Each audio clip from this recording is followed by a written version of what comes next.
Hi hello my lovely people, welcome back to our channel life with Bhramarambika. Karthika మాసం వచ్చేసింది కదా, మనం అందరికీ చాలా స్పెషల్ మంత్ కదండి ఇది. సో కేదారేశ్వర స్వామి నోములు ఉంటాయి కదా, మరి ఆ నోములు అయితే మాకు కూడా ఉన్నాయండి.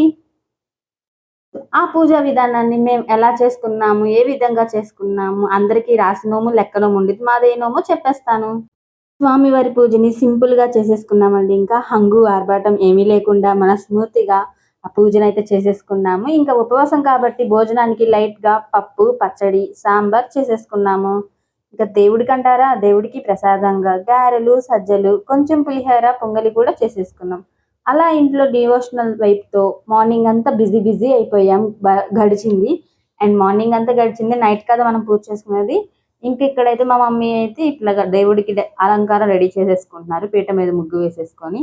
సో మా నోము అయితే రాసి నోము అండి. మేము ఎంత రాసిలాగా పోసుకోవచ్చు. రాసి నోము ఉంటది, లెక్క నోము ఉంటదంట. మాదైతే రాసి నోము. కానీ మనకి ఏదైనా విశేషమైన రోజు ఉంటే మాత్రం ఆ రోజు ఎంత బిజీ బిజీ అయిపోతామో, ఎన్ని పనులు ఉంటాయో, ఒక్కొక్కసారి డబల్ డబల్ అవ్వచ్చు ఆ పనులు. చాలా అంటే చాలా బిజీ అయిపోతాం కదండి విశేషమైన రోజులు కానీ, పండగల టైంలో కానీ. ఇంకా మనకి ఇంట్లో వాళ్ళ హెల్ప్ ఉంటే అది వెంటనే అయిపోద్ది. సో మేమైతే మా మమ్మీకి అయితే హెల్ప్ చేసేసాము. చెప్పినవి చిన్న చిన్నవి ఉంటే అవి అన్ని హెల్ప్ చేస్తాం. మా మమ్మీ కూడా చేసేసుకుంది మంచిగా. ఇంకా పులిహారకి కొంచెం తాలింపు పెట్టేసుకున్నాం, కొంచెం పులిహారే. ఇంకా మనం తినాలి కదా, ఉపవాసం ఉంటున్నాం కదా, మరి తినడానికి భోజనం అవన్నీ కావాలి కాబట్టి సాంబారు, పచ్చడి, నేతి బీరకాయ పచ్చడి అండోయ్. ఈ కార్తీక మాసంలో నేతి బీరకాయ పచ్చడి తినడం కన్ఫామ్ అండి, ఖచ్చితంగా తినాలంట ఈ మాసంలో. ఎవరైనా తిన్న వాళ్ళు ఉంటే వెళ్ళి వెంటనే తెచ్చుకొని పచ్చడి చేసేసుకొని తినేసేయండి. ఈ వర్షాలకో ఏమో తెలియదు కానీ కూరగాయల రేట్లు అయితే ఆకాశానికి అన్నీ అండి. ఎందుకంటున్నారా, నేతి బీరకాయ చూస్తూ చిన్న కాయ ఉంది, అది కాయ 50 రూపాయలు. కానీ కార్తీక మాసం తినాలి, అది శాస్త్రంలో శాస్త్ర ప్రకారం తినాలి కొంచెమైనా అంటారు కాబట్టి కార్తీక మాసంలో అది ఎక్కడున్నా అది దొరకన పక్షాన గుండ్రెళ్ళి మరి ఇంకా ఎక్కడైనా సరే వెళ్ళి తెచ్చుకున్నాం. కానీ ఇక్కడ మాత్రం అమ్ముకునే వాళ్ళు చాలా రేటుకి అమ్ముతారండి. ఎందుకంటే రైతుల దగ్గర తక్కువ ధరకు కొంటారు, అమ్ముకునే వాళ్ళు చాలా ఎక్కువ ధరకు అమ్ముకుంటున్నారు కదండి. ఇది మాత్రం ఫ్యాక్ట్ కదా. ఇంకా మేమైతే పూజ అయితే స్టార్ట్ చేసేసుకున్నాము.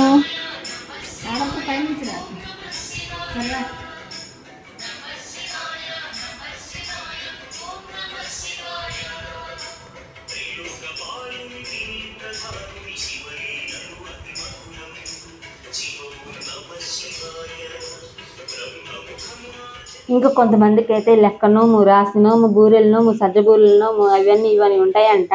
సో మాదైతే సజ్జబూరెలు అండి, మేము సజ్జబూరెలు వండుకుంటాము నోములప్పుడు. ఇంక ఇంట్లో పూజ అయ్యాక టెంపుల్కి అయితే వెళ్ళిపోయాం. ఇంకా అక్కడ ఏం చేసామో చూపించేస్తాను, చూసేయండి. ఇంకా అక్కడ అట్మాస్ఫియర్ అయితే చాలా సినారుగా ఉందండో. దీపాలు వెలిగిస్తున్న సందర్భం కానీ, భక్తి కానీ, ఆ సౌండ్స్ కానీ కామ్నెస్ ఉంటుంది కదా, చాలా అంటే చాలా ప్రశాంతంగా ఉంటుంది. ఇంకా మా మమ్మీ అయితే పూజకి రెడీ చేస్తుంటే నేనేమో వీడియోస్ తీసేసుకుంటున్నాను. ఎందుకంటే వీడియో అప్లోడ్ చేయకపోతే మీరు సబ్స్క్రైబ్ చేస్తారు కదా, అది వీడియో అప్లోడ్ చేస్తే ఇంకా మరి సబ్స్క్రైబ్ చేసుకుంటారని నాకు నమ్మకం. ఇంకా మేము టెంపుల్కి ఎందుకు వచ్చామంటే, మరి ఉపవాసం ఉన్నాం కాబట్టి టెంపుల్లో 365 ఒత్తులు వెలిగించేసుకొని, ఇంకా స్వామివారి ఆశీర్వాదం తీసుకొని, నోము దారాలు కట్టేసేసుకొని ఇంక ఇంటికి వచ్చేసి భోజనం చేద్దామని టెంపుల్కి అయితే వెళ్ళిపోయాం. ఇంక ఇక్కడ మా మమ్మీ రెడీ చేస్తుంది చూసారా, గౌరీదేవిని ప్రిపేర్ చేసేసుకున్నారు. ఇంకా అక్కడ పక్కన లక్షోత్తులు వెలిగించుకుంటున్నారు.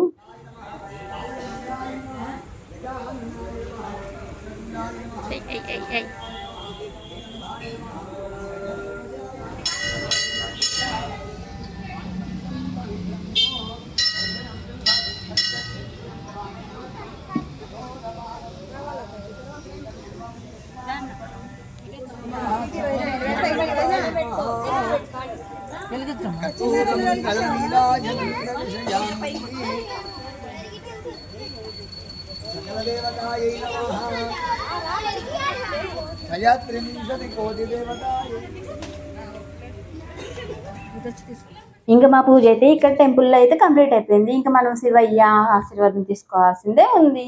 ఓ పక్కనేమో బొజ్జులో ఆకలి అయిపోతుంది. ఇంకా ఇక్కడైతే మేము పందులదారి కోసం వెయిట్ చేస్తున్నాము. లోపలికి వెళ్ళాలి, అక్కడ నోము ధరలు కట్టేసేసుకున్నాం కదా. ఇంక లోపలికి వెళ్ళి శివయ్యకి నమస్కరించేసుకొని తీర్థ ప్రసాదాలు స్వీకరించేసి ఇంటికైతే వెళ్ళినాము.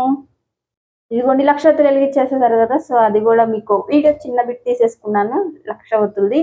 ఇంకా కార్తీక పౌర్ణమి రోజున చాలా అంటే చాలా బాగా చేస్తారు, అది కూడా మీకు చూపిస్తాను. ఇంక ఇక్కడ మనం నాగమయ స్వామికి దండం పెట్టేసేసుకొని ఇంక ఇక్కడైతే ప్రసాదాలు పంచుతున్నారు. ఇంకా అక్కడికి వెళ్ళి ప్రసాదాలు తెచ్చేసుకున్నాం. ఇదిగోండి మా అన్న అయితే ప్రసాదం తెచ్చేసుకున్నాడు, పొంగలి పులిహార. ఇదిగోండి గాయస్, ఫైనల్ గా అయితే ఇంటికి వచ్చేసాం. ఇప్పటికీ పూజ కంప్లీట్ అయిపోయింది. ఇంక ఇంటికి అయితే వచ్చేసాము. పూజ కంప్లీట్ చేసేసుకొని ఇంటికి వచ్చేసాము. ఇంకా లోపల ఏం జరుగుతుందో చూసేద్దాం. ఇంక ఇంట్లోకి అయితే ఎంటర్ అయిపోతుంది. ఇది నా మెల్ల చూసారా నవ్వుల దారం. అప్పటికి ఆకలితో వెయిట్ చేస్తున్నా నా బొజ్జకైతే భోజనం చేసి ఉపశమనం కలిగిచ్చేసాను. సో చాలా సంతోషంగా పీస్ఫుల్ గా ఫీల్ అయిపోయింది నా పొట్ట అయితే. కార్తీక మాసంలో ఇలా ఒక రోజు గడపడం అనేది ఒక బ్లెస్సింగ్ కదా అండి. నాకైతే ఒక బ్లెస్సింగ్ లా అనిపించింది. సో ఫ్రెండ్స్, వీడియో నచ్చిందా? నచ్చితే లైక్, షేర్, సబ్స్క్రైబ్. లేదంటే లావ్ అయిపోతారు తెలుసా. నెక్స్ట్ వీడియో ఇంకా ఇంట్రెస్టింగ్ కంటెంట్ తో కలుద్దాం. Until then take care and stay blessed. Don't forget to subscribe my channel.